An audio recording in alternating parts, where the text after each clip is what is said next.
আরে দাঁড়াও দাঁড়াও, বাঙাল বাড়ির কাতলা কালিয়াটা একটু চাইক্কা নাও।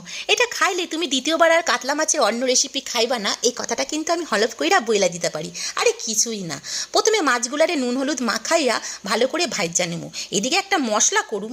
মশলাটায় কী লাগবো দেখো, ছোট একটা পেঁয়াজ, টমেটো, আদা, রসুন, শুকনো লঙ্কা, 1 চামচ গোটা জিরে, সব কটা পরিমাণ মতন দিয়া মশলাটা কইরা নেবো। ওই মাছ ভাজার তেলেই দিয়া দিমু একটা দারচিনি, তেজপাতা, আর দিয়া দিমু কুচি করে কাটতে রাখা পেঁয়াজ। পেঁয়াজটা হালকা ভাজা হলেই ওর মধ্যে যে মশলাটা কষছে সেই মশলাটা দিয়া একটু নুন হলুদ পরিমাণ মতন দিয়া বেশ করে কষায় নিমু। কষানো হয়ে গেলে আন্দাজ মতন জল দিয়া দিমু। ঝোল ফুটটা উঠলে ওর মধ্যে ভাজা রাখা মাছগুলো দিয়া দিমু, চেরা কাঁচা লঙ্কা দিয়া দিমু। আর যখন এরকম মাখা মাখা হয়ে যাইব ঝোলটা, তখন লাস্টে গরম মশলা আর ধনেপাতা কুচি দিয়া কিছুক্ষণ ঢাকা রাখলেই রেডি হয়ে যাইব বাঙাল বাড়ির কাতলা কালিয়া। যা দারুণ হয়েছিল না, একবার বাড়িতে ট্রাই কইরা দেখা নাও। আজ এই পর্যন্তই, টাটা।